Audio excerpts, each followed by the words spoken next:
ইয়া আইয়ুহান নাবিয়্যু ইন্না আরসালনাকা শাহিদাও ওয়া মুবাশশিরাও ওয়া নাযীরাও ওয়া দাঈয়ান ইলাল্লাহি বিইذনিহি ওয়া সিরাজাম মুনীরা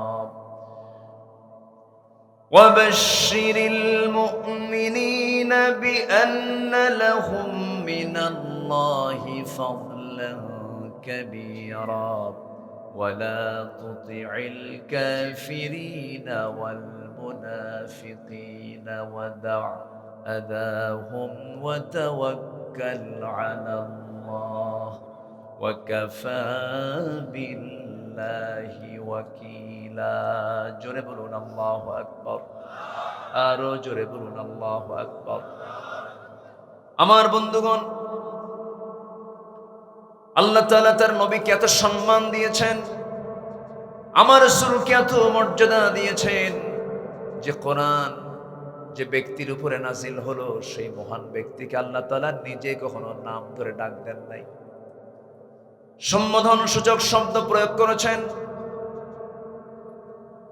সরাসরি নাম ধরে ডাকলেও এতে আল্লাহর কোনো আসে যায় না যেমন করে ডাক দিয়েছেন ইয়া আদামুসকুন আনতা ওয়া যাওজুকাল জান্নাহ ওয়া মা তিলকা বিয়ামিনিকা ইয়া মূসা ইয়া ইয়াহইয়া খুযিল কিতাবা বিকুওয়া আল্লাহ রাব্বুল আলামিন আরো নবীকে নাম ধরেই ডাক দিয়েছেন কিন্তু আমার নবীর নামটা নিলেও সম্মান সূচক গুণবাচক শব্দ সাথে সাথে লাগায়া দিয়েছেন মুহাম্মাদুর রাসূলুল্লাহ ওয়াল্লাযীনা মাআহু আশিদ্দাউ আলাল কুফফারি রুহামাউ বাইনাহুম আরেক জায়গায় বলছেন ইয়া আইয়ুহার রাসূল বাল্লিগ মা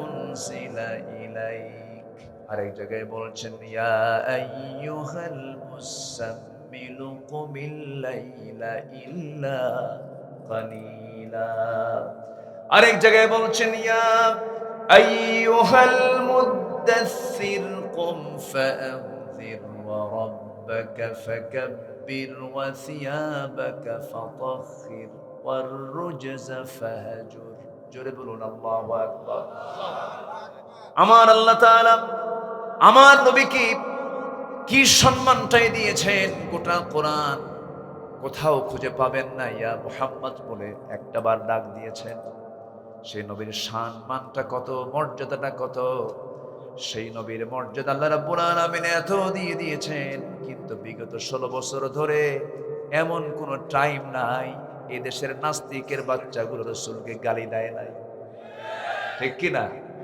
গালি দিয়েছে না গালি দিয়েছে তাদের প্রমোশন হয়েছে যে সমস্ত নাস্তিকরা আল্লাহর বিরুদ্ধে নবীর বিরুদ্ধে কথা বলেছে ওদেরকে প্রমোশন দেওয়া হয়েছে বিগত 16 বছর ক্ষমতার মসনদে যারা ছিল তারা চেয়েছিল এই জমিন থেকে ইসলামকে নিশ্চিহ্ন করা যায় কেমনে ইসলামী আন্দোলনের প্রথম সারির নেতৃবৃন্দকে তারা অন্যায়ভাবে গ্রেফতার করে অমানবিকভাবে জেলে পুরে জুলুম করে নির্যাতন করে বিভিন্নভাবে ফাঁসিতে ঝুলিয়ে বিষ প্রয়োগ করে হসপিটালে নিয়ে শহীদ করে দেওয়া হয়েছে সম্মানিত বন্ধুগণ ওরা ভেবেছিল মনে হয় এরকম আচরণ করলে ইসলাম নিভে যাবে ইসলাম কারো বাবার না ইসলাম কার আসতে বলবেন না ইসলামটা কার ইন্নাদ দীন ইনদাল্লাহিল ইসলাম ইসলাম কারো বাবার নয় আমার দেশে তো বাবার রাজনীতি করে অনেকে কারো বাবার দেশ কারো স্বামীর দেশ কেউ স্বামী নিয়ে ব্যস্ত কেউ বাবা নিয়ে ব্যস্ত কারো স্বামীর দেশ কারো বাবার দেশ মাঝখান দিয়ে আমরা শেষ আমরা কারো বাবার রাজনীতি বিশ্বাস করি না আমরা কোন স্বামীর রাজনীতি বিশ্বাস করি না। আমরা বিশ্বাস করি কোরআন দিয়ে আমরা রাজনীতি করতে চাই, ঠিক কিনা? ইসলামের রাজনীতি আছে না নাই? আসতে বলবেন না, আছে না নাই? আমি মনে করি প্রযুক্তির কল্যাণে অনলাইন আমার আলোচনা চলে যাবে। এই দেশের সমস্ত ইমাম খতিবদেরকে এই বিষয়ে আমি একটু নির্দেশনা দিতে চাচ্ছি। আমার এই নগণ্য এলেম কালাম তেমন নেই, যতটুকু বুঝতে পেরেছি আমি 4.5 লক্ষ মসজিদকে এখন বড় কার্যালয় মনে করতে হবে। জুমার খুতবায় প্রকৃত হক কথা, বস্তুনিষ্ঠ কথা মুসল্লির সামনে উপস্থাপন করতে হবে। ইসলামের সবচাইতে বড় কার্যালয় হলো সব মসজিদগুলোকে আবাদ করতে হবে। হক কথা বলার জন্য চুল পরিমাণ পিছপা হওয়া যাবে না, নচেত মুনাফিকের কাতারে যেতে হবে। সম্মানিত ভাইয়েরা, মসজিদ কমিটিও তারা দখল করেছিল। ওরা যায় নাই কোথায়? ওরা দালালি করে নাই কোথায়? ওরা ফকিরের কাছ থেকেও সাদাবাজি করত। কি করে নাই তারা? এমন সংসার রেখে গেছে 18 লক্ষ কোটি টাকা দেশের ঋণ। সেই ঋণের জর্জরিত সেই সংসার থেকে ওরাই নিজেরা আবার 11 লক্ষ কোটি টাকা দেশ থেকে পাচার করেছে। দেশপ্রেম ওদের মুখে মানায় না। ওরাই হচ্ছে দেশের সবচাইতে বড় শত্রু, বড় শত্রু, বড় শত্রু। সম্মানিত ভাইয়েরা, সম্মানিত বন্ধুগণ, উঠতে একটু দেরি হয়ে গেছে, আমি বুঝতেছি আপনাদের কষ্ট হচ্ছে। অসুবিধা নাই তো? আমাকে সময় দিচ্ছেন তো? খুব বেশি সময় আমি নেব না, অল্প সময়ের মধ্যে আমি শেষ করার চেষ্টা করছি। জোরে বলি ইনশাআল্লাহ। সম্মানিত ভাইয়েরা, সম্মানিত বন্ধুগণ, এই দেশের কোনো কিছুর অভাব নেই। এই দেশে এমন কিছু নাই যা বাদ পড়েছে। প্রাকৃতিক খনিজ সম্পদে, প্রাকৃতিক সম্পদে ভরপুর হচ্ছে আমার দেশ, বলি আলহামদুলিল্লাহ। আমি গত বছর কাতার গিয়েছিলাম। সেখানে একটা গাছ, একটা সবুজ গাছ, সবুজ দেখার জন্য একটা গাছের পেছনে লক্ষ লক্ষ কোটি কোটি টাকা তারা খরচ করে। একটা গাছ তারা তাজা রাখতে পারে না, গাছ নাই। মিডল ইস্টের যে দেশগুলোকে আমরা দেখি ধনকূপ বলি, আমরা ধনী রাষ্ট্র বলি, আল্লাহ তাদেরকে একটু ঢেলে দিয়েছেন, তেল দিয়েছেন। তেল ছাড়া প্রাকৃতিক সম্পদ আমার দেশে যা আছে পৃথিবীর অনেক দেশেই তা নাই, বলি আলহামদুলিল্লাহ। যেন নববধূর মতো সাজানো এক সুন্দর একটি প্রাকৃতিক নৈসর্গিক সৌন্দর্যের এক বিশাল সৌন্দর্যের এক অপরূপ লীলাভূমি হচ্ছে আমার দেশ, সোনার বাংলাদেশ, বলি আলহামদুলিল্লাহ। বান্দরবান গেলে মনে হয় শুধু পাহাড় আর পাহাড়। আবার দেশের উত্তরাঞ্চলে যখন চলে যাবেন তখন মনে হয় দেশে কোনো পাহাড়ই নাই। আবার যখন সামুদ্রিক এরিয়াতে যাবেন শুধু সমুদ্র আর সমুদ্র। আবার বরিশালের দিকে যখন যাবেন শুধু ধান, নদী, খাল, এই তিনে বরিশাল। টেকনাফ থেকে তেতুলিয়া, রূপসা থেকে পাথরিয়া, সুন্দরবন থেকে বান্দরবন, প্রতিটি জায়গা, প্রতিটি ইঞ্চি ইঞ্চি মাটিতে আল্লাহ তাআলা রহমত আর বরকত দিয়ে ভরপুর করে রেখে দিয়েছে। সব ছিল, সবই আছে, শুধুমাত্র একটা জিনিস নাই। আমার কাছে খুবই ক্রাইসিস মনে হয়, সেটা হলো সঠিক নেতৃত্বের দারুণ সংকট আমার দেশে। আসতে কোন কেন? জোরে বলুন ঠিক কিনা? দেশের স্বাধীনতার 53-54 বছর চলে, অনেকেই ক্ষমতায় গিয়েছেন, ক্ষমতার স্বাদ তারা নিয়েছেন। যত বৈদেশিক সাহায্য এসেছে এ পর্যন্ত তার 75% টাকা সব নেতাদের পকেটে চলে গেছে।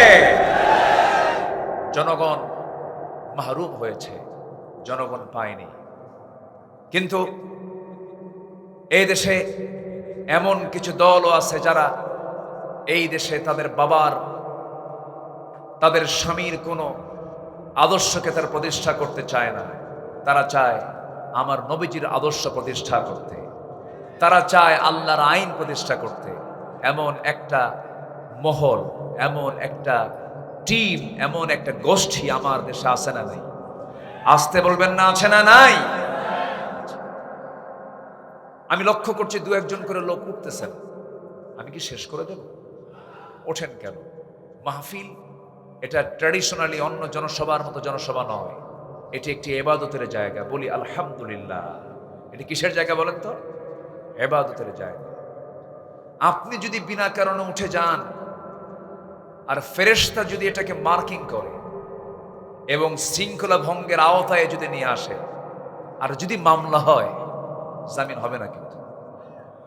আসতে ঠিক কোন কেন? আরো জোরে বলেন। তাহলে মামলা খাবেন? তাহলে একটু বসেন। কোরআন তো, কোরআন নিয়ে আমরা বসেছি। বলি আলহামদুলিল্লাহ। সম্মানিত ভাইয়েরা, এখন প্রশ্ন হলো, এই দেশে আবার ইসলামী দল একটা দুইটা না, মোটামুটি 51টা। কয়টা বলেন তো? 51টা। অনেক দল। এক ব্যক্তি এক দল, এরকমও আছে। আছে না নাই? সাইনবোর্ড আছে, ব্যানার আছে, কিন্তু লোক নাই। এরকম দলও আছে না নাই? এর মধ্যে কোন দলটা উত্তম, কোন ইসলামী দলটা উত্তম, এমন প্রশ্ন সবার ভিতরে কিন্তু উকি মারে মাঝে মাঝে। উকি মারতেই পারে। আমি এটার জবাব একটু দিয়ে দিচ্ছি। কোন এক মনীষী বলেছেন, বাতিল শক্তির বন্দুকের নল যে ইসলামী দলের দিকে তাক করানো থাকে, সেটাই হচ্ছে প্রকৃত হক ইসলামী দল। কথা ক্লিয়ার? আসতে কয় কথা ক্লিয়ার? বুঝতে কি আর বাকি আছে? কোন অসুবিধা আছে? বিগত 16 বছর অনেক টুপিওয়ালা, দাড়িওয়ালা, বুখারীর উস্তাজ, অনেক বড় বড় মাদ্রাসার মুহতামিম, অনেক বড় বড় ইসলামী দলের নেতা, বিগত 16 বছর তারা সরকারের সর্বোচ্চ সুযোগ সুবিধা গ্রহণ করেছেন এবং গণজাগরণ মঞ্চে গিয়ে এমন একটা আলেম বলেছেন যে আমি আমার জীবনের শ্রেষ্ঠ কাজ করতে পেরেছি আজকের গণজাগরণ মঞ্চে আসতে পেরে। সম্মানিত বন্ধুগণ, ওয়াল কাযিমিনাল গায়জ ওয়াল আফিনা আনিন নাস, আমরা ক্রোধকে সংবরণ করা বুঝি। তওবা করুন, নচেত জাতি আপনাদেরকে ক্ষমা করবে না। ঠিক কি না? সম্মানিত ভাইয়েরা, তাহলে আমরা আল্লাহর যদি গোলাম হতে চাই, আমরা যদি রাসূলুল্লাহর যদি প্রকৃত উম্মত হতে চাই, তাহলে এই জমিনে আমরা আইন মেনে চলবো কার? আসতে বলবেন, আইন মেনে চলবো কার? এই জমিনে শাসন দরকার কার? আমাদের দেশে আইন চলতেছে কার? আল্লাহ। আল্লাহর আইন চলে। মানে 5ই অগাস্ট পাইছেন বলে বিজয় হয়ে গেছে? কিছুই হয়নি, কিছুই হয়নি।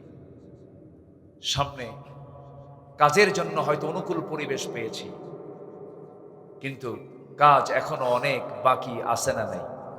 আসতে বলবেন না, আছে না নাই? এর জন্য ব্যক্তি গঠন করতে হবে, চরিত্রকে মানের পর্যায়ে নিয়ে যেতে হবে। আল্লাহ নিজেই ওয়াদা করছেন। একটু কান লাগিয়ে শুনুন, মহান রব্বুল আলামিন বলেন, ওয়া'আদাল্লাহুল্লাযীনা আমানু মিনকুম ওয়া'আমিলুস সালিহাতি লায়াস্তাখলিফান্নাহুম ফিল আরদ। আল্লাহ ওয়াদা করছেন, তোমরা যদি ঈমান ভালো করে আনতে পারো, আমলে সালেহ যদি করতে পারো, লায়াস্তাখলিফান্নাহুম ফিল আরদ। লামে তাকিদ, নুনে তাকিদ প্রয়োগ করে বলা হলো, অবশ্য আমি তার হাতে খেলাফতি আমি আল্লাহ নিজে দিয়ে দেব।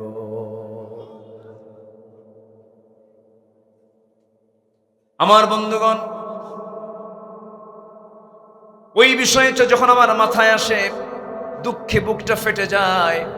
18 কোটি মানুষ আমার দেশে, একটা প্রশ্ন করব, আমার দেশে নামাজি বেশি না মুসলমান বেশি? প্রশ্ন কিন্তু খুব ক্রিটিক্যাল। এই যে আঙ্কেল মুরব্বী বললে তো বিপদ, এখন তো যে কোনো কথা এবার ভাইরাল হয়ে যায়। জি, একটু বসেন, একটু বসুন। আমার দেশে নামাজি বেশি না মুসলমান বেশি? হ্যাঁ বলেন তো, কি হওয়া দরকার? কি হওয়া দরকার? দুটোই হওয়া দরকার, নামাজি মুসলমান হওয়া দরকার। কিন্তু এখন প্রশ্ন করছি হলো, আমার দেশে নামাজি নাই কিন্তু কি আছে? মুসলমান আছে, বিড়ি খায় আর চার আড্ডা দেয়। আমি যে মুসলিম, আমি যে দায়িত্বশীল, আমার যে দায়িত্ব আছে, আমার যে কর্ম আছে, আল্লাহ পাক আমাকে যে দায়িত্ব দিয়েছেন, এই বোধ শক্তিটুকুও নাই। মাত্র 5% মুসলমান আমার দেশে নামাজ পড়ে। একটা আদর্শ গ্রামের বৈশিষ্ট্য কি? সেই গ্রামের মসজিদ জোহর আসর মাগরিবে যত মুসল্লি হবে, তার চাইতে বেশি মুসল্লি হবে হলো ফজর এবং এশার নামাজে। সেই গ্রামকে আমরা গড়তে পেরেছি? আসতে বলে গড়তে পেরেছি? ফজরের সময় মোটে 3 জন মুসল্লি, একটি ইমাম, আরেকজন মুয়াজ্জিন, আরেকজন খাদেম। চাকরি না থাকলে ওটাও থাকতো না। কিন্তু মসজিদ এখন কাঁচা না পাকা? মসজিদ এখন কাঁচা না পাকা? পাকা মসজিদ, ইমানটা কাঁচা। আর আমার রাসূলের মসজিদ ছিল কি? কাঁচা, ইমানটা ছিল পাকা। আমার রাসূলের মসজিদে কোনো মাইক ছিল, কিন্তু বেলাল আযান দিয়েছেন আর শাহজিম ছুঁয়ে গেছে। জোরে কেন আল্লাহু আকবার। আমার বন্ধুগণ, এই জন্য সমস্ত চরিত্রকে বাদ দিতে হবে, সব আদর্শকে বাদ দিতে হবে। ন্যাশনালিজম, ক্যাপিটালিজম, সোশিয়ালিজম, কমিউনিজম, জাতীয়তাবাদ, ধর্মনিরপেক্ষ মতবাদ, পুঁজিবাদ, 70 থেকে 80টি মানবরচিত মতবাদ আছে। সব মতবাদের মুখে থুতু মেরে ওটাকে প্রত্যাখ্যান করে একটি আদর্শ লালন করতে হবে, একটি বিধানকে মানতে হবে, এক আদর্শের দিকে আসতে হবে। সূরা আহজাবের 21 নম্বর আয়াত আল্লাহ রাব্বুল আলামিন বলেন, লাকাদ কানা লাকুম ফি রাসূলিল্লাহি উসওয়াতুন হাসানাহ লিমান কানা ইয়ারজুল্লাহা ওয়াল ইয়াওমাল আখির ওয়া যাকারাল্লাহা কাসীরা। জোরে বলুন আল্লাহু আকবার। তোমাদের জন্য উত্তম আদর্শের বাস্তব নমুনা অন্য কেউ নন, শুধুমাত্র আমি তোমাদের জন্য একজনকে বাছাই করে দিয়েছি, তিনি হচ্ছেন মুহাম্মদ সাল্লাল্লাহু আলাইহি ওয়াসাল্লাম। আমার নবীজি, তার জীবনটা যে আল্লাহ তা সুন্দর করে সাজিয়ে দিয়েছেন আমার আপনার জন্য। তার জীবন থেকে আমাদের মোটামুটি অনুকরণীয় 15টা আদর্শ যদি আমরা লালন করতে পারি, ফলো করতে পারি, তার জান্নাতে যেতে কোনো বেগ পেতে হবে না। কোরআনকে সামনে রেখে আমি 15টা পয়েন্টের উপর একটা একটা করে বলবো। আমাকে সময় দিচ্ছেন তো নাকি? কিন্তু কিছু কিছু লোক কিন্তু চলেই যাচ্ছেন আমারে থুইয়া। হ্যাঁ, কি দোয়া করে দেব? উঠতেছে, আসেন তো, যে উঠতে নেবে তারে ধরবেন জোর করে।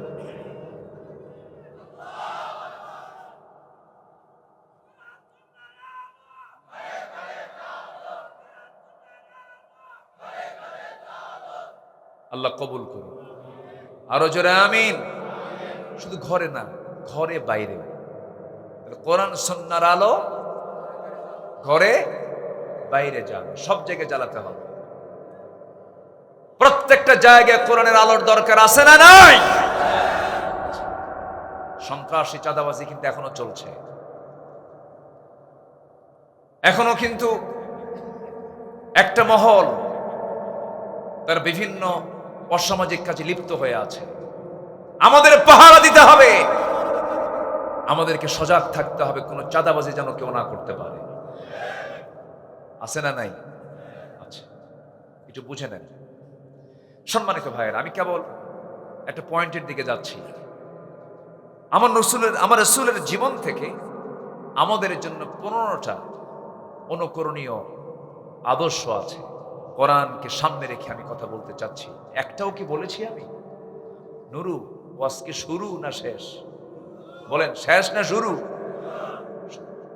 একটু মনোযোগ দিতে হবে, বসতে হবে। আপনার ওঠার কারণে যদি মাহফিল যদি ক্ষতিগ্রস্ত হয়, এটা বড় ঝুঁকির বিষয়। কিন্তু কেউ উঠবেন না, প্রত্যেকেই দায়িত্বের জায়গায় সচেতন হয়ে আমরা শেষ মোনাজাত পর্যন্ত থাকবো। জোরে বলি ইনশাআল্লাহ। টাইম সিলেকশনে একটু মানে এলোমেলো হয়ে গেছে, একটু আগে আসতে পারলে ভালো হতো। কিন্তু বলেছি মাদ্রাসার মাহফিল, একটু ধৈর্য ধরি, একটু ধৈর্য ধরি আমরা। জোরে বলি ইনশাআল্লাহ। আমার রাসূলের অনুকরণে এক নম্বর আদর্শ হলো ইয়া আইয়ুহান নাবিয়্যু ইন্না আরসালনাকা শাহিদান ওয়া মুবাশশিরান ওয়া নাযীরান ওয়া দাঈয়ান ইলাল্লাহ। রাসূল দাওয়াত দিয়েছেন কার পথে? আসতে বলবেন না, কার পথে? আরো জোরে, কার পথে? আমরাও দাওয়াত দেব কার পথে? এদেশে দাওয়াত কিন্তু সবাই দেয়, সব দলই দেয়, দেয় না? এদেশে বিএনপি আছে, এদেশে বিএনপির সাথে আরো দল আছে, আরেকটা দলের নাম নেবই না মুখে, তারা তো নাই। নাম নেব আর কেন? তারা কি আছে? ওরা বলে আমরা রাজাকার। এদেশের কোন রাজাকার পাকিস্তান যায় নাই, ভারতীয় রাজাকাররা সব ভারতে গিয়ে জমা হয়েছে। সম্মানিত ভাইয়েরা, কত কি বলেছে তারা, কিছু হইলেই এটা ট্যাগ লাগায় দিত। স্বামী স্ত্রীর মধ্যে দ্বন্দ্ব, কি এখানে জামাতের নাশকতা আছে? কি করেনি ওরা বলে? ষড়যন্ত্র আছে জামাত ইসলামী, প্রত্যেকটা জায়গায় শুধু জামাত শিবির, জামাত শিবির, জামাত শিবির। বাস নাম নিতে নিতে আল্লাহ তাআলা এমন একটা পর্যায়ে, এমন একটি লেভেলে এই দলকে নিয়ে এসেছে, এদেশের মানুষ এখন সত্যকে বোঝা শুরু করেছে। ঠিক কি না বলেন? সম্মানিত ভাইয়েরা, সম্মানিত বন্ধুগণ, আলেমরা নাকি পালায়। কোথায়? আলেমরা তো পালায় নাই। আলেমরা ছিল, আছে, থাকবে তারা যদি কোরআনের আদর্শ নিয়ে তারা যদি চলে। ঠিক কিনা বলেন? আলেমরা পালায়, আস্তে আলেমরা পালায়। 2009 সাল আমার জীবনের প্রথম হজের সফর। সেই বছরে আল্লামা সাইদ রাহিমাহুল্লাহর জীবনের শেষ হজের সফর। উনি রয়্যাল গেস্ট হয়ে হজে গেলেন। ওনার বড় ছেলে, মেজ ছেলে শামীম বিন সাইদি হাফিজাহুল্লাহ, একসঙ্গে আমরা মিনায় ছিলাম। সেই সময় আল্লামা সাইদিকে বলা হলো, মুহতারাম, দেশে ট্রাইব্যুনাল গঠন হচ্ছে, মামলা প্রস্তুত হচ্ছে, মনে হয় আপনার এই দেশে থেকে যাওয়াই ভালো হবে, আপনার না যাওয়াটাই মনে হয় উত্তম মনে হচ্ছে। উনি একখান মুস্কি হাসি মেরে বললেন, আমার দেশ, আমার জনগণ, আমার দলের কর্মী মানবতর জীবন যাপন করবে, জেল খাটবে, আর আমি বিদেশে আরামে বসে থাকবো? এই কথা বলি মুস্কি একখান হাসি মেরে, না, সাইদির চরিত্র এমন হওয়া উচিত নয়, আমি দেশের মাটিতেই চলে যাব। উনি এসেছেন, জেলে ঢুকেছেন, তার শেষ বক্তব্য ছিল কান্না না হাসি। তিনি কথা বলেননি, কিন্তু তার শেষ ভাষা ছিল কি? বলেন, শেষ ভাষা ছিল কি? তিনি কি অসন্তুষ্ট ছিলেন জেলখানায় থেকে? চোর অসন্তুষ্ট হয়, ডাকাত অসন্তুষ্ট হয়, সন্ত্রাস অসন্তুষ্ট হয়, আল্লাহর যারা পছন্দের গোলাম, জেলখানা তাদের প্রিয় জায়গা। আল্লাহু আকবার বলেন। সম্মানিত ভাইয়েরা, সর্বশেষ 14 অগাস্টে, 13 অগাস্ট কাশিমপুর জেলখানা থেকে তাকে ধরে এনে বলবো, চিকিৎসার নাম করে তাকে হসপিটালে রেখে, না তার নিজ পরিবার পরিজনের সঙ্গে সাক্ষাতের কোনো সুযোগ না দিয়ে, সম্পূর্ণ ষড়যন্ত্র করে একটা সুস্থ মানুষকে, নীরব মানুষকে পয়জনিং করে হত্যা করা হয়েছে। ঠিক কিনা? হত্যা করা হয়েছে। তাফসীর মাহফিলের এই প্ল্যাটফর্ম থেকে আমি সুস্পষ্ট ভাষায় জানিয়ে দিতে চাই, যেই মেডিকেল টিম তার চিকিৎসার দায়িত্ব গ্রহণ করেছিল, অবিলম্বে তাদেরকে গ্রেফতার করে চূড়ান্ত শাস্তি দেওয়া হোক। এ মতের পক্ষে রাজি আছেন কারা কারা? হাত উঁচু করে দেখান মুসলমান।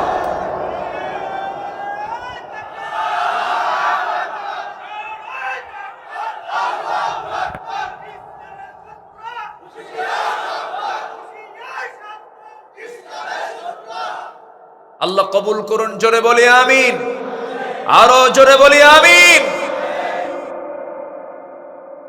কোন জুলুমকে আমরা সহ্য করতে পারবো না, জুলুম সহ্য করা যাবে না।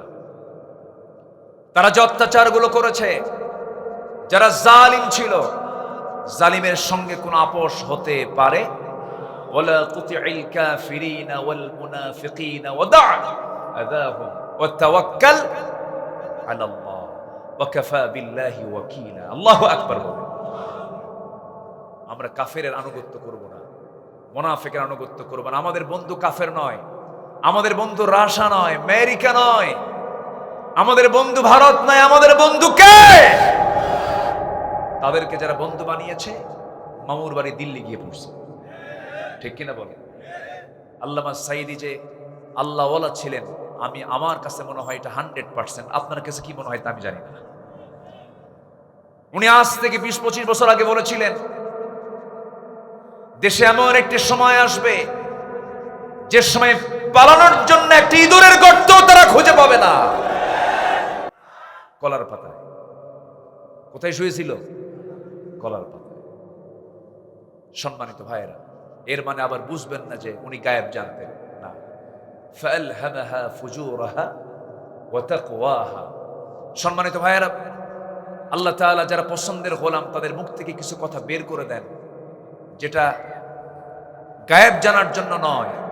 তারা গায়েব জানেন না, কিন্তু তাদের মুখ থেকে যে কথাটাই বের হয় সেটাই বাস্তব হয়ে যায়। আল্লাহু আকবার বলেন। সম্মানিত ভাইয়েরা, তাহলে 1 নম্বর হব আমরা দাঈ। আমরা দাওয়াত দেব কার পথে? আসতে বলবেন না, কার পথে?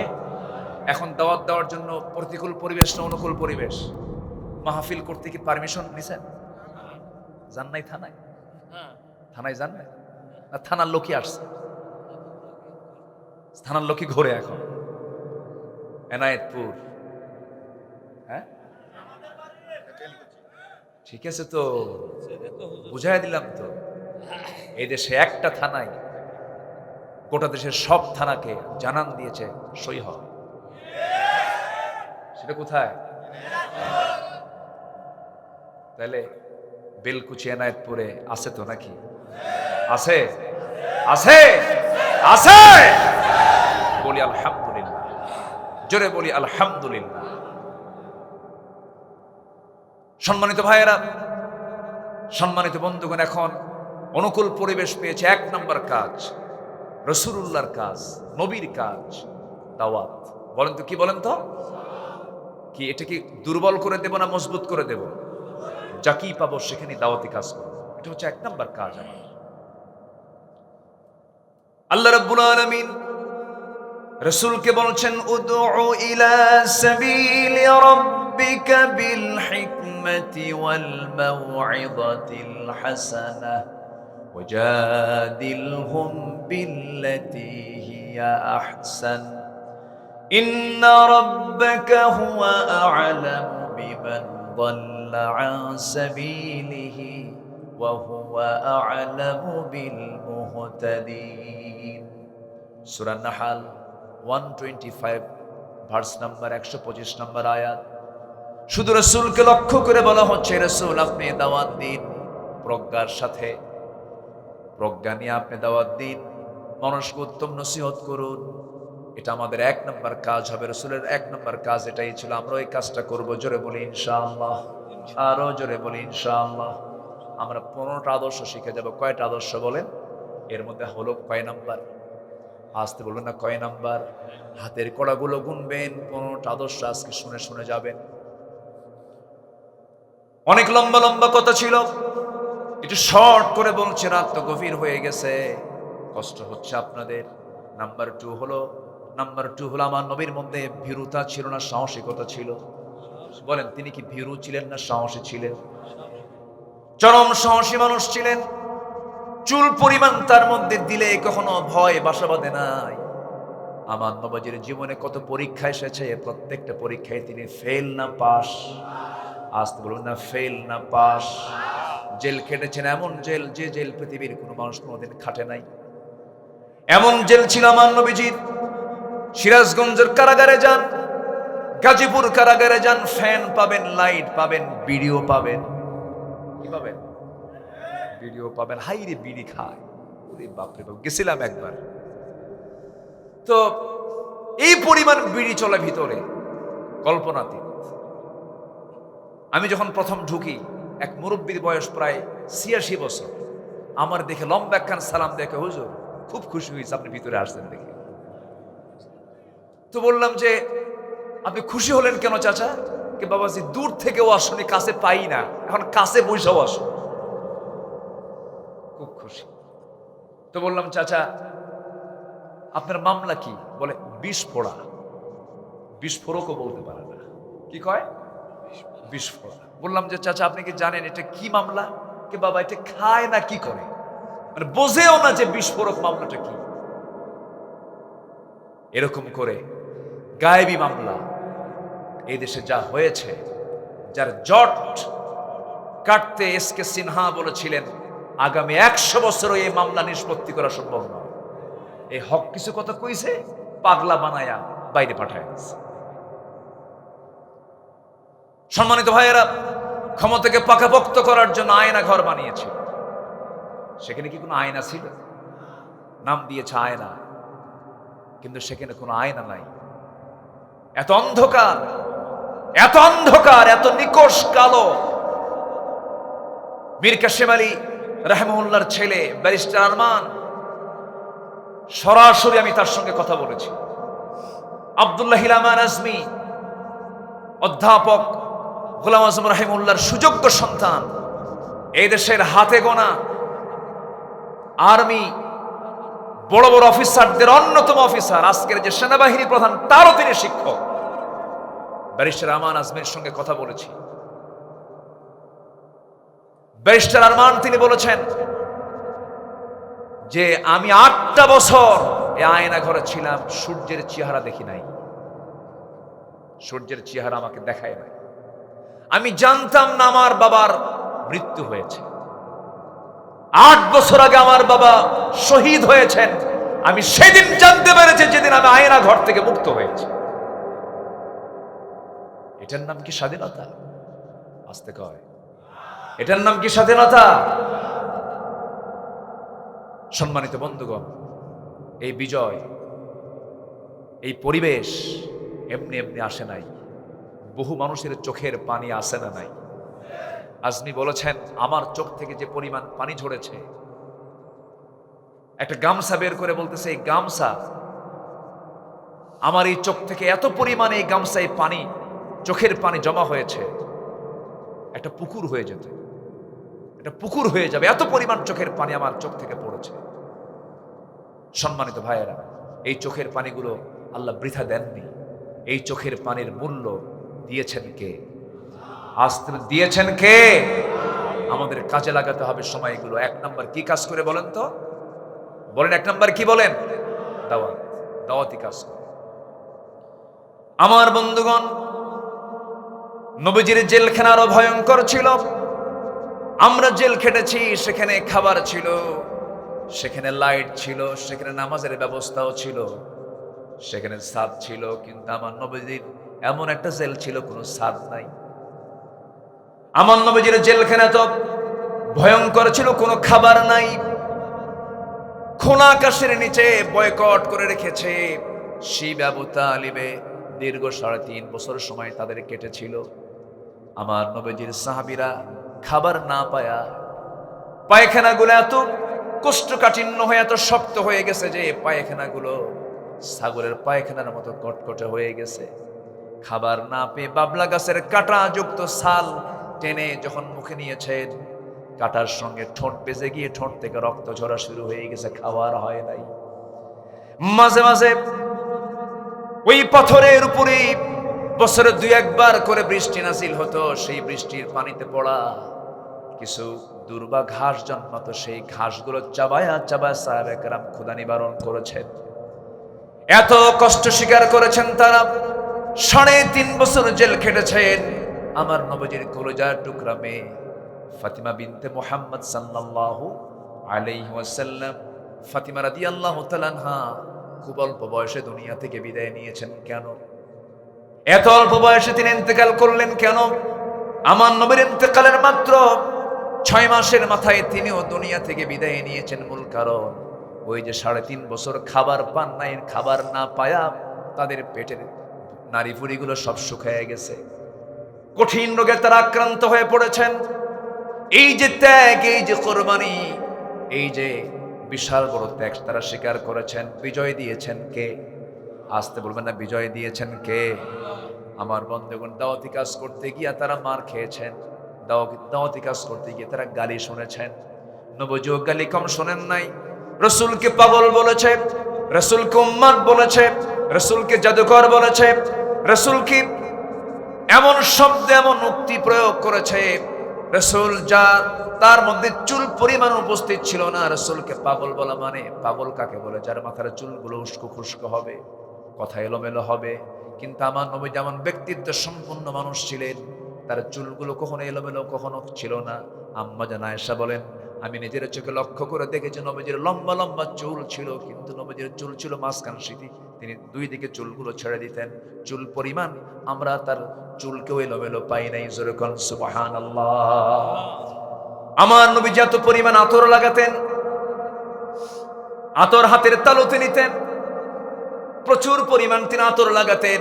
2টা জিনিস হাদিয়া নিয়ে যখন নবীজির কাছে আসতো, রাসূল মানা করতেন না, আতর দিলে আতর নিয়ে নিতেন, বালিশ দিলে বালিশটা নিয়ে নিতেন।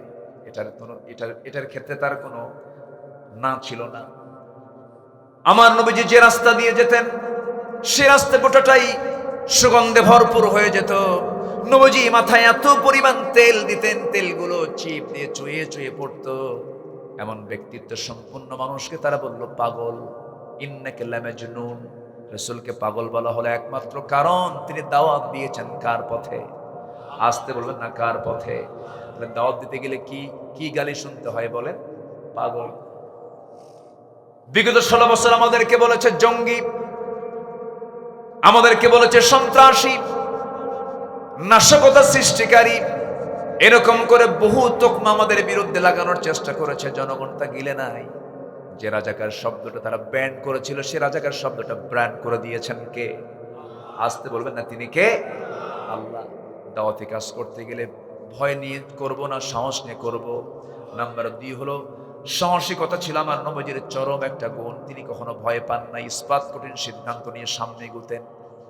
আল্লাহ রাব্বুল আলামিন রাসূলকে অর্ডার করছেন, ফাসদা' বিমা তু'মার ওয়া আ'রিদ আনিল মুশরিকিন। সূরা হিজর 94 94 নম্বর আয়াত। হে রাসূল, আপনি প্রকাশ্যে শোনায়া দেন, কাউকে পরোয়া করবেন না। আল্লাহু আকবার বলেন। কাউকে পরোয়া করবেন না এবং দোয়া করেন। যারা পারেন সঙ্গে আমার সঙ্গে ঠোঁট মিলিয়ে বলুন, রব্বানা আফরিগ আলাইনা সাবরান ওয়া সাব্বিত আকদামানা ফানসুরনা আলাল কওমিল কাফিরিন। জোরে বলুন আল্লাহু আকবার। নাম্বার 3 হলো ধৈর্য ধারণ করা। ধৈর্যের পিরামিড ছিলেন তিনি। কি পরিমাণ ধৈর্য তার মধ্যে ছিল! আমার নবীজি সারাটা জীবন মক্কায় থাকলেন।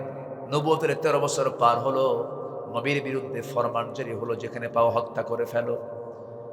আমার নবীজি একটু হতাশ হলেন না, একটু নিরাশ হলেন না। যখন আল্লাহর পক্ষ থেকে যখন চূড়ান্ত অর্ডার হয়ে গেল, ঘর থেকে বের হচ্ছেন, সম্পূর্ণ একাকী ঘর থেকে বের হচ্ছেন। সাইয়েদনা আলীকে ডাক দিয়ে বলছেন, আলী রে, আমার ঘরে থাকো, আমার বিছানায় থাকো, কাগজ কলম হাতে নাও। সকাল হওয়ার সঙ্গে সঙ্গে যখন আমার কাছে জমা করে থাকা কিছু সম্পদ যারা রেখে গেছে, এই সম্পদগুলো তাদের হাতে আমার পক্ষ থেকে সব দিয়ে দিবা। আমার নবীজি সাইয়েদনা আলীকে রেখে রাতের আধারে, কি পরিমাণ ধৈর্য আল্লাহ পাক তাকে দান করেছেন, রাতের আধারে নিজের ঘর থেকে তিনি বের হয়ে যাচ্ছেন আর কাবার দিকে বারবার ফিরে ফিরে তাকান, মিসফালা দিয়ে যান। আর বারবার তাকায় তাকায় চোখের পানি ফেলে ফেলে কেঁদে বলছেন, কাবারে, জীবনের 53টা বসন্ত তোর সঙ্গে কাটায় দিলাম, কিন্তু তোর প্রতিবেশী আবু জাহেল, উতবা, শাইবা, মুগিরা তারা আমাকে থাকতে দিল না, চলে যাচ্ছে, আল্লাহর নির্দেশও হয়েছে। মক্কা ছাড়লেন, হিজরত করে চললেন কোথায়? আসতে বলবেন না কোথায়, আরো জোরে বলেন কোথায়? মদিনায় চলে গেলেন। আমার নবীজি, আল্লাহ রাব্বুল আলামিন তাকে বলেছেন, ফাসবির কামা সাবারা উলুল আজমি মিনার রুসুল ওয়ালা তাস্তাজিল লাহুম। আপনি তাড়াহুড়ো করার দরকার নাই, আপনি সবর ধরুন, ধৈর্য ধরুন, বিজয়টা আমি আল্লাহ আপনাকে দিয়ে দেব। আমার বন্ধুগণ, দাওয়াতি কাজ করতে গেলেও ধৈর্যের দরকার আছে না নাই? দাওয়াতি কাজ করতে গেলেও সাহসের দরকার আছে না নাই? কাজ চালিয়ে যেতে হবে। 2014 সালে এই বৃহত্তর পাবনা 2 বাজারে মাহফিল করতে গেলাম। নবীজির সিরাত নিয়ে আলোচনা করছি, নবীজির আদর্শ নিয়ে আলোচনা করছিলাম। এরকম করে মাহফিলে হঠাৎ করে বাম পাশ থেকে একটা গুলির আওয়াজ শোনা গেল। একদম ডাইরেক্ট আমাকে লক্ষ্য করে গুলি করেছে, হামলা করেছে। কেন? ওদের জ্বালা হচ্ছে একটাই, যে এখানে কোনো আদর্শ চলবে না, এখানে চলবে হলো ওদের ধ্বজাধরী নেতার আদর্শ। ওদের ধ্বজাধরী নেতা আছে না নাই? মুখে একখান মোষ আছে আর পেট একখান মোটা 10 মাসের মতো নেতা হওয়া যায়। মুখের মোষ 2.5 ইঞ্চি হাইব্রিড জাতের মোষ, এমন কিছু নেতা আছে না নাই? শুধু আমি বলেছিলাম মোষওয়ালা নেতৃত্ব মানবো না আমরা, আমরা মানবো হলো দাড়িওয়ালা নেতৃত্ব, ইসলামী নেতৃত্ব। এটাকে তারা মাথায় নিয়ে তারা বলল আমাদের নেতার বিরুদ্ধে কথা বলেছে। 2 বাজারের সামনে ওদের দলীয় কার্যালয়, সেখান থেকে তারা পুলিশি সহযোগিতা নিয়ে সরাসরি মাহফিলে 20 থেকে 25,000 মানুষ হামলা করল। সেই দিন না হলো 50 থেকে 60 জন আহত হয়েছে, মঞ্চ আগুন ধরিয়ে দিয়েছে। 3 দিন পর শুনি ওখানে একটা মামলা হয়েছে, সেই মামলার 1 নম্বর আসামি হলাম আমি। কি কথা কি বুঝতেছেন? কথা কি বোঝা যায়? সম্মানিত ভাইয়েরা, সম্মানিত বন্ধুগণ, হকের দাওয়াত দিতে গেলে এমন পরিস্থিতি মোকাবেলা করতে হবে, এটাও শিখিয়ে দিয়েছেন মুহাম্মদ সাল্লাল্লাহু। তাহলে সাহসিকতা, ধৈর্য, এই দুটোরই প্রয়োজন আছে আমি যখন দাওয়াতি কাজ করতে যাব। নাম্বার 4, এই পৃথিবীতে চরিত্র আদর্শ মানতে গেলে একজনকে মানতে হবে, তিনি হচ্ছেন মুহাম্মদুর রাসূলুল্লাহ। মুহাম্মদুর রাসূলুল্লাহ, রাসূলকে মানতে হবে, কারণ তার চারিত্রিক সনদ কে দিয়েছেন? আসতে বলবেন না কে দিয়েছেন? আল্লাহ দিয়েছেন। তার চারিত্রিক সনদ পৃথিবীর কোনো একাডেমি দেয়নি, সুইডিশ একাডেমি নোবেল দেয়, এরকম করে কোনো একাডেমি, কোনো ইনস্টিটিউট দেয়নি। আমার আল্লাহ তাআলা নিজে আমার নবীজির চারিত্রিক সনদ নিজে দিয়েছেন। জোরে বলি আল্লাহু আকবার। আল্লাহ রাব্বুল আলামিন বলেন, নুন ওয়াল কলমি ওয়া মা ইয়াসতুরুন মা আনতা বিনি'মাতি রাব্বিকা বিমাজনুন ওয়া ইন্না লাকা লাআজরান গায়রা মামনুন ওয়া ইন্নাকা লাআলা খুলুকিন আযীম। জোরে বলুন আল্লাহু আকবার। হে নবী, আপনি হলেন সুমহান চরিত্র অধিকারী, সেই চরিত্রকে, সে আদর্শকে আমরা লালন করব। নাম্বার 5 হলো আমার রাসূল ছিলেন পরিবারের প্রতি দায়িত্বশীল, পরিবারের খুব তিনি যত্নবান ছিলেন। আমার বন্ধুগণ, পরিবারকে সময় দেওয়ার দরকার আছে না নাই বলেন? আছে। নিজে নামাজ পড়লাম, পরিবারকে নামাজের ব্যাপারে খেয়াল রাখলাম না, সন্তানদের নামাজের ব্যাপারে তাকিদ করলাম না, তা হবে না। বরং যেমন কিছু স্বামী আছে নিজে নামাজ পড়ে বউটাকে বেপরদায় রাখে, এমন স্বামী তো বেলকুচিতে মনে হয় নাই। আসতে বলবেন না আছে না নাই? বউকে হুন্ডাই তুলে ঘুরে বেড়ায়, আছে? বেলকুচিতে আছে?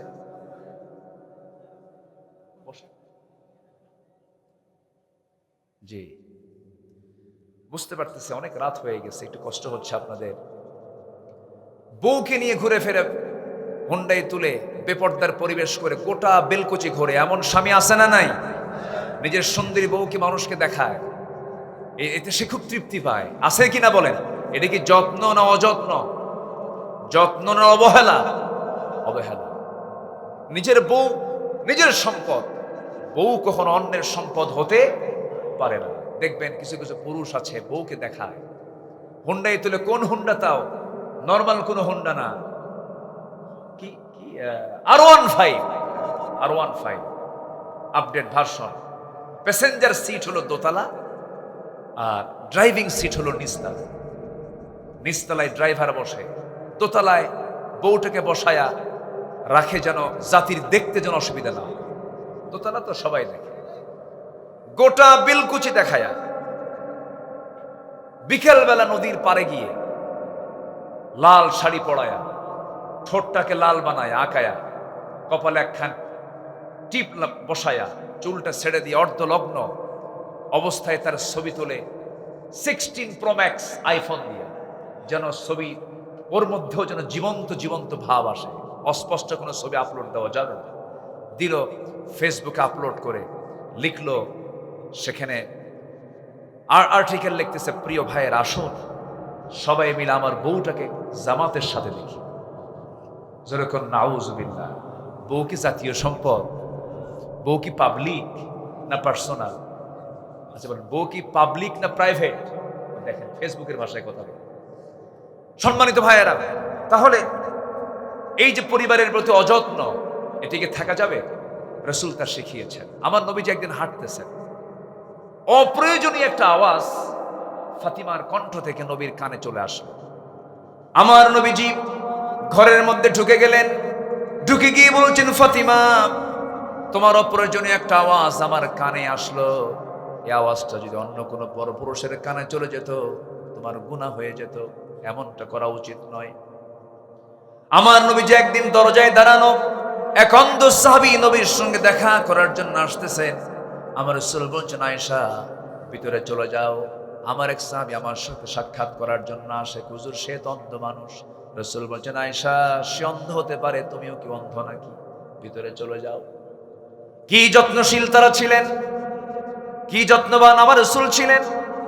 পরিবারের প্রতি সর্বক্ষণ তিনি নজরদারি রাখতেন, খেয়াল করতেন, সন্তানদের কিনা নসিহা করতেন। কারণ কু আনফুসাকুম ওয়া আহলিকুম নারা, নিজে বাঁচো, তোমার পরিবারকে জাহান্নামের আগুন থেকে বাঁচাও। এই ক্ষেত্রে অনেকে দায়িত্বশীল আছেন, লক্ষ্য করা যায় দায়িত্ব পালন করতে করতে এত মহাব্যস্ত নিজের পরিবারের দিকে খেয়াল করার সময় পান না। এরকমও কিন্তু আছে। এই মিসিংটা হয়ে যায়, এটা হওয়া যাবে না। আমার নবীজি স্ত্রীদের হক আদায় করেছেন 16 আনা। একটা স্ত্রী তার ছিল না, তার আল্লাহ তাআলা একাধিক স্ত্রী তাকে দিয়েছিলেন। আল্লাহ তাকে অর্ডার দিয়েছেন বিয়ে করার জন্য। তিনি যে একাধিক স্ত্রী বিয়ে করেছেন, অর্ডার দিয়েছেন কে? এই ক্ষেত্রে রাসূলের কোনো ভুল ধরা কি যাবে নাকি?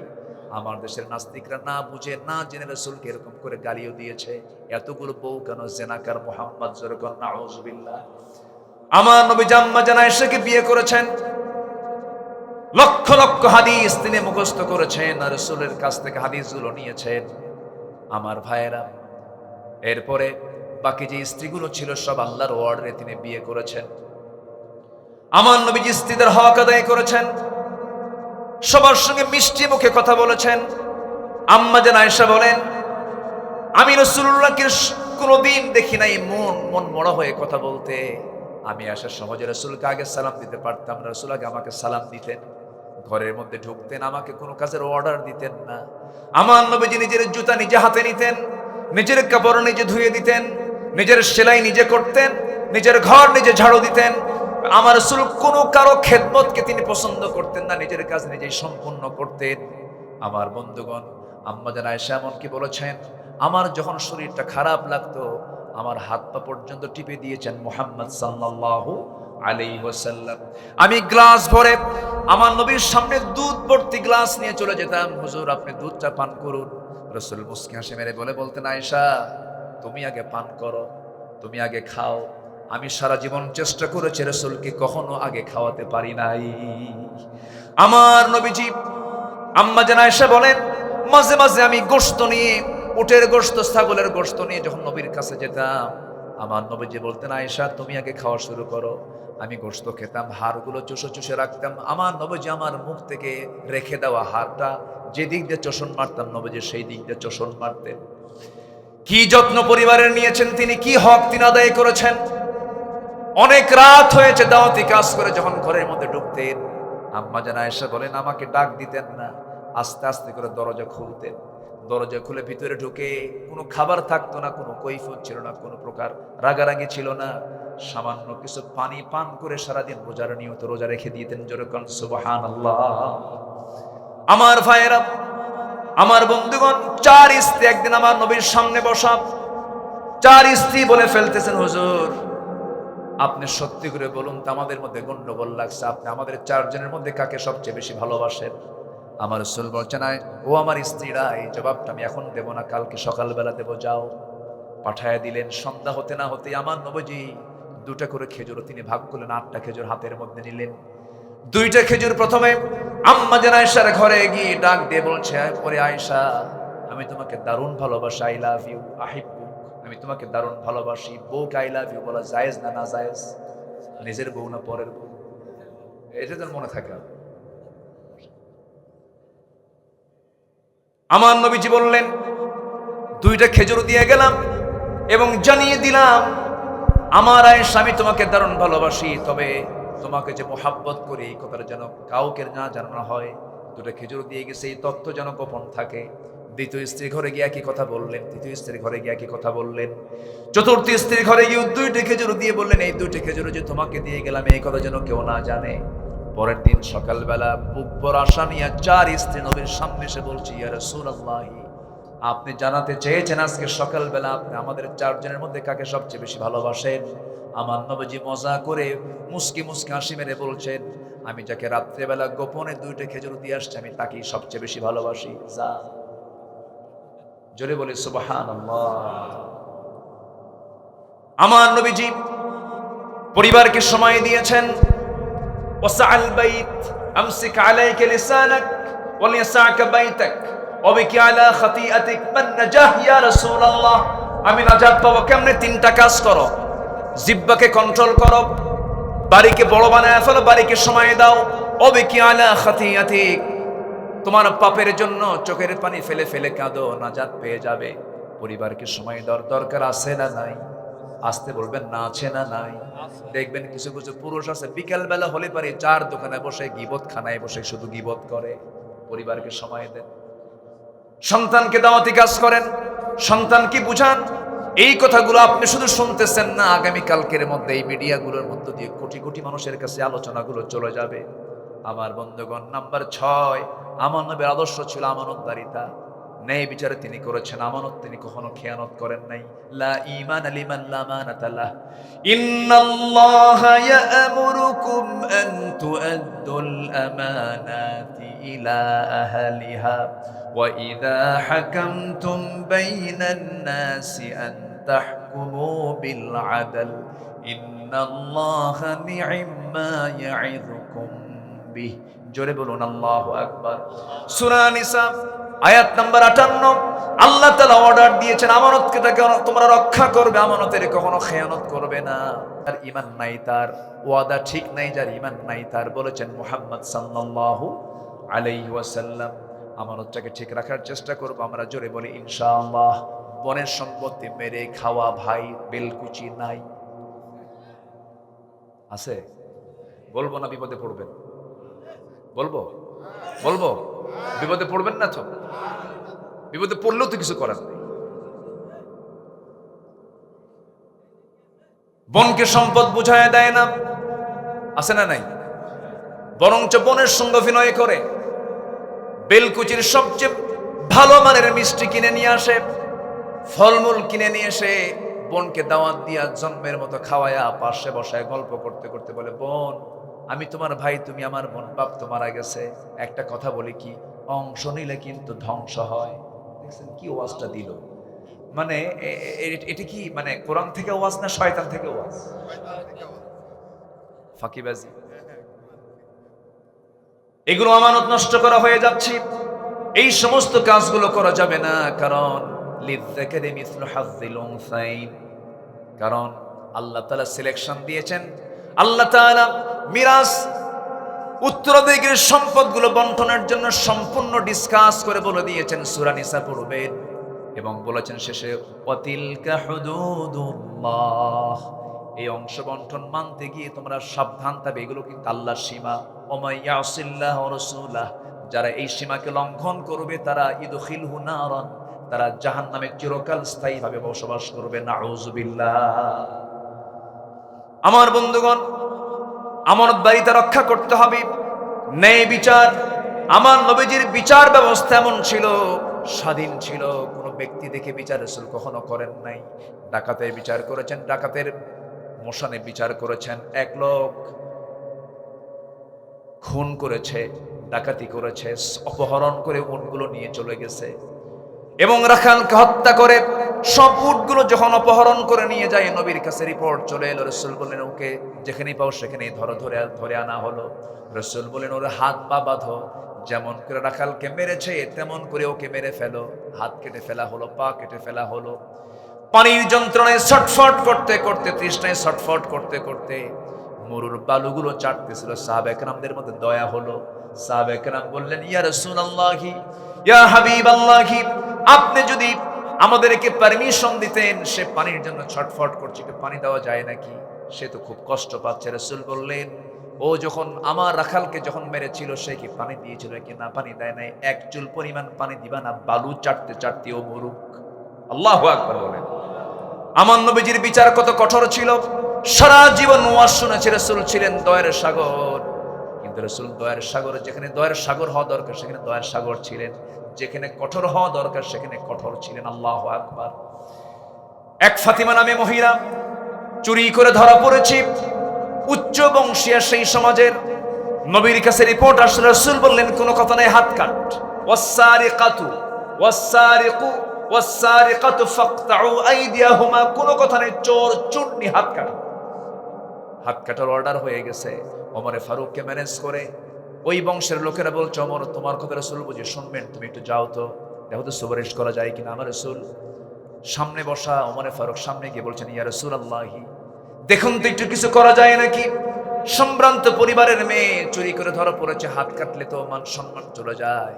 আমার নবীর চেহারা রক্তিম হয়ে গেল, লাল লাল বর্ণ হয়ে গেল, চক্ষু লাল হয়ে গেছে। রাসূল বলছেন, ওমর তোমার দারাজ কণ্ঠ গেল কোথায়? আজকে যদি ওই ফাতিমা না হয়ে, ওই উচ্চ বংশীয়ার কথা তুমি বলছো, ওই ফাতিমা না হয়ে যদি আমার ফাতিমা বিনতে মুহাম্মদ যদি চুরি করে ধরা পড়তো, আমি রাসূল নিজ হাতে সবার চোখের সামনে আমি নিজে হাত কেটে দিতাম। আল্লাহু আকবার বলেন। ন্যায় বিচার। নাম্বার 7 হলো এতিম, নিকটাত্মীয়, প্রতিবেশীর সাথে সদাচরণ। দেখবেন সমাজে কিছু লোক আছে, নিজের ভাইয়ের সঙ্গে সম্পর্ক নেই, ধর্ম ভাই বানায়। নিজের বাবার সঙ্গে সম্পর্ক নেই, ধর্ম বাপ বানায়। আছে নাকি? এগুলো আছে। এগুলো ভুয়া। এগুলো কি বলেন তো? ভুয়া। নিজের বাবার সমতুল্য কেউ হবে না, নিজের ভাইয়ের সমতুল্য কেউ হবে না, নিজের চাচার সমতুল্য কেউ হবে না, নিজের ফুফুর সমতুল্য কেউ হবে না, নিজের খালার সমতুল্য কেউ হবে না। নিজের ফুফুর সঙ্গে দেখা করা জায়েজ, নিজের খালার সঙ্গে দেখা করা জায়েজ, কিন্তু ধর্ম খালাকে দেখা করা জায়েজ নাকি? ধর্মবোন বানাতে বানাতে শেষ পর্যন্ত ধর্মবোন নিজের বউ হয়। আসতে কয় ঠিক কিনা? এগুলো ইসলামে জায়েজ নাই। বরঞ্চ আল্লাহ বলছেন, ওয়া'বুদুল্লাহা ওয়া লা তুশরিকু বিহি শাইআন ওয়া বিল ওয়ালিদাইনি ইহসানা ওয়া বিযিল কুরবা ওয়াল ইয়াতামা ওয়াল মাসাকিন ওয়াল জারি যিল কুরবা। জোরে বলুন আল্লাহু আকবার। সূরাতুন নিসা আয়াত নাম্বার 36। আল্লাহ রাব্বুল আলামিন সমস্ত হক নিয়ে আল্লাহ তাআলা এই আয়াতের মধ্যে কথা বলেছেন। পিতার হক, মায়ের হক, ভাইয়ের হক, প্রতিবেশীর হক, মিসকিনদের হক, সব হক এই আয়াতে আছে না নাই বলেন? আছে। নাম্বার 8 হলো আল্লাহর বিধানের প্রতি শর্তহীন আনুগত্য করতে হবে। এটা আমার নবীর একটা গুরুত্বপূর্ণ চরিত্র ছিল, আদর্শ ছিল। ওয়ামা কানা লিমুমিনিন ওয়ালা মুমিনাতিন ইযা কাদাল্লাহু ওয়া রাসূলুহু আমরান আন ইয়াকুনা লাহুমুল খিয়ারাতু মিন আমরিহিম ওয়া মান ইয়াসিল্লাহা ওয়া রাসূলাহু ফাকাদ যাল্লা যালালান বাঈদা, যালালান মুবিনা। জোরে বলুন আল্লাহু আকবার। সূরা আহজাব 36 নম্বর আয়াত আল্লাহ রাব্বুল আলামিন বিধান মানার ক্ষেত্রে কোনো শর্ত আরোপ করা যাবে না। বিধান মানতে হবে একমাত্র কার? আসতে বলবেন না কার? আরো জোরে বলেন কার? নামাজের মধ্যে ইমাম যদি সূরা ফাতিহা না দিয়ে যদি কুল হু দিয়ে শুরু করে নামাজ পড়বেন নাকি? নামাজ পড়বেন নাকি? কি দিবেন? পিছন থেকে কি দিবেন? লোকমা দিয়ে বলবেন, হুজুর সোজা হও, আইন লঙ্ঘন করো কেন? শুধু একটা আয়াতের হেরফের করার কারণে যদি আপনি লোকমা দিয়ে ফেলেন, সেই লোকমা যদি ইমাম না মানে আপনি শেষে কি করবেন? ইবনে হাজার আসকালানী বলেছেন, ওই ইমামের পিছনে, ওই স্বৈরাচারের পিছনে যে মুসল্লি থাকবে তার দায়িত্ব হলো ঘাটটা ধরে ওই মটকায় দিয়ে ইমামকে মসজিদ থেকে ঘাট ধাক্কা দিয়ে বের করে দেওয়া। ঠিক সমাজের যারা নেতাগুলো, যে নেতাগুলো আল্লাহর আইন ছাড়া অন্য কোন আইন দিয়ে সমাজ চালাতে চায়, তাদেরকেও ঘাট ধাক্কা দিয়ে বের করে দেওয়া দরকার। বিধান চলবে কার? বিধান চলবে কার? নাম্বার 9, আল্লাহর জন্য দ্বীনের কাজে কঠিন পরিস্থিতিতে সবর ধরতে হবে। ফাসবির আলা মা ইয়াকুলুন ওয়াসাব্বিহ বিহামদি রাব্বিকা ক্বাবলা তুলুইশ শামসি ওয়া ক্বাবলা গুরুবিহা। জোরে বলুন আল্লাহু আকবার। নাম্বার 11 হলো ঈমানের পথে অবিচল থাকতে হবে।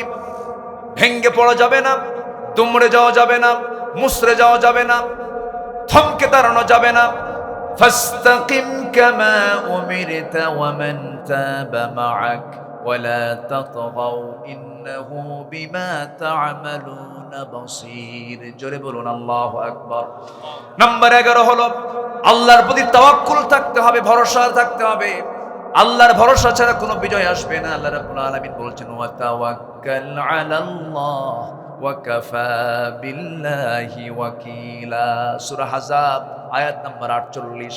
শুরু করেছি আমি 44 থেকে 45 থেকে। তাওয়াক্কুল করতে হবে আল্লাহর উপরে। নাম্বার 12 হলো কাজে কর্মে একা সিদ্ধান্ত না, পরামর্শ করতে হবে। একা না পরামর্শ? বলেন একা না পরামর্শ? পরামর্শের নামে একটা সূরা আছে, সামনে যারা বসে আছেন একজন বলেন পরামর্শের সূরার নাম কি বলেন? মাশাআল্লাহ, শ্রোতা তো অনেক অনেক সচেতন শ্রোতা আছে, বলি আলহামদুলিল্লাহ। সূরার নাম কি? সূরা, সূরাতুশ শূরা। তাহলে কোনো কাজ করতে গেলে একা না পরামর্শ? বলেন একা না পরামর্শ? ওয়াশাফিরহুম ফিল আমর ফাইযা আযামতা ফাতাওয়াক্কাল আলাল্লাহ। আল্লাহু আকবার বলেন। পরামর্শ করার পরে ভরসা করব কার উপরে? আল্লাহর উপরে। বরকত দিবেন কে? রহমত দিবেন কে? আচ্ছা, নাম্বার 13 হলো সমস্ত কাজে বিনম্র হব না উগ্র হব? বিনম্র হব না উগ্র হব? বিনয়ী হব, বিনম্র হব। ইবাদুর রহমানিল্লাযীনা ইয়ামশুনা আলাল আরদি হাওনা। আল্লাহ কবুল করুন, জোরে বলি আমিন। নাম্বার 14 হলো কুফরের প্রতি কঠোরতা। আশিদ্দাউ আলাল কুফফার। আমার নবীজির সবচেয়ে বড় একটা গুণ ছিল এটা। এবং রুহামা বাইনাহুম। নাম্বার 15 হলো কি? পরস্পর যারা ঈমানদার তাদের মধ্যে এতটাই হৃদ্দিক ভাব তৈরি হবে যেন ওর কলিজা যেন এক হয়ে গেছে। যেরকম সুবহানাল্লাহ। সাহাবায়ে কেরামদের জীবন থেকে তা পাওয়া যায়। স্বপ্ন পর্যন্ত তাদের এক হয়ে যেত। আল্লাহু আকবার বলেন। আমার নবীর ইন্তেকাল হয়েছে, দ্বিতীয় খলিফার খেলাফত চলছে। সাইয়েদনা আলী ঘুমের ভিতরে ঘুম পাচ্ছেন, স্বপ্নের মধ্যে দেখছেন আমার নবীজি তার দরজায় হাজির হয়ে গেছে। জোরে বলে সুবহানাল্লাহ। নবীকে যে দেখে স্বপ্নে, সে কি মিথ্যা দেখে না সত্য দেখে? সত্য দেখে, হাদিসে তাই এসেছে। তো উনি স্বপ্নের মধ্যে রাসূলকে দেখতে পেলেন। হাতে ছিল একটা টোপলা, সেখান থেকে ছিল কিছু খেজুর। একটা খেজুর নিয়ে 3 আঙ্গুলে তুলে শিওরে বসে বলছেন, আলী তোমাকে দেখতে আসলাম, একটু মুখটা ফাঁকা করো। মুখ ফাঁকা করলেন, একটা খেজুর মুখের মধ্যে উঠায়া দিচ্ছেন। মুহাম্মদ সাল্লাল্লাহু আলাইহি ওয়াসাল্লাম মুখে খেজুর নেওয়া মাত্রই খাওয়া শুরু করেছেন। ঘুম ভেঙে গেছে, তাহাজ্জুদের সময় হয়ে গেছে, চোখের পানি আটকাতে পারলেন না, তাহাজ্জুদে দাঁড়ায় গেলেন, নামাজ পড়লেন। কিন্তু তিনি ঘুম থেকে উঠেই তিনি লক্ষ্য করে দেখলেন তার জিহ্বার ভিতরে তাজা খেজুরের স্বাদ ফুটে উঠেছে। নামাজ শেষ করে আবার ফজর পড়ার জন্য মসজিদে গেলেন। নামাজ পড়াচ্ছেন বেতনভুক্ত কোনো ইমাম নয়, নামাজ পড়াচ্ছেন অর্ধদিনের শাসনকর্তা ওমর ফারুক রাদিয়াল্লাহু তাআলা আনহু। এখান থেকে একটা বিষয় স্পষ্ট হলো, বাইতুল মুকাররমের খতিবকে আমরা দেখতে চাই বেতনভুক্ত না, বঙ্গভবনের মানুষ। কাকে দেখতে চাই আমরা? বঙ্গভবনের বাসিন্দা যে হবে সে বাইতুল মুকাররমের ইমাম হবে। জোরে বলি ইনশাআল্লাহ, আর জোরে বলি ইনশাআল্লাহ। সাইয়েদনা ওমর ফারুকের জীবন থেকে তাই শিক্ষা পাই, নবীর জীবন থেকে তাই শিক্ষা পাই, যিনি হবেন ইমাম তিনি হবেন রাষ্ট্রনেতা, ঠিক কিনা? আমরা এমন খতিব পাইছিলাম 5ই আগস্টের পরের দিন থেকে নিখোঁজ। খতিব কি নিখোঁজ? খতিব নাই, কই গেছে নাই। 2 সপ্তাহ পরে আবার দখল করতে আসছে। 2 সপ্তাহ পরে দখল করতে আসা জুতার বাড়ি শুরু হয়েছে, জুতা ফিকে শুরু হয়েছে মসজিদের মধ্যে। পরে সাংবাদিক সম্মেলন করে এই কি বলে শামসুল হক ফরিদপুরি মরহুম মকবুর তার সন্তান সাংবাদিক সম্মেলন করে বলতেছে, প্রিয় দেশবাসী, আমি খুব ধন্য, আমি অল্পের জন্য রক্ষা পেয়ে গেছি, কোনো জুতা আমার গায়ে লাগে নাই। কি কথা কি বুঝতেছেন আপনি? এই হচ্ছে অবস্থা। তো আমরা ইমাম দেখতে চাই বেতনভুক্ত, জাতীয় মসজিদ ইমাম আমরা দেখতে চাই বেতনভুক্ত না রাষ্ট্রপ্রধান? বলেন বলেন বলেন বলেন। এমন চিত্র বাংলাদেশে চিত্রায়িত হোক, সবাই কি চান? আল্লাহ কবুল করুন, জোরে বলি আমিন। ওমরে ফারুকের পেছনে জায়গা পান নাই, প্রথম কাতারে জায়গা নেই, দ্বিতীয় কাতারে জায়গা নেই, তৃতীয় কাতারে ঠিক মিডিল পয়েন্টে সাইয়েদনা আলী পরামর্শ সভার সদস্য কিন্তু তিনি জায়গা পেলেন, ওখানে নামাজে দাঁড়ায় গেলেন। এখন তো মসজিদের প্রথম কাতারের ৩-৪টা জায়নামাজ পাড়াই থাকে, মানে ওদের জায়গা দখল আছে না নাই বলেন তো? মানে জমিও দখল, মসজিদের নামাজের জায়গাও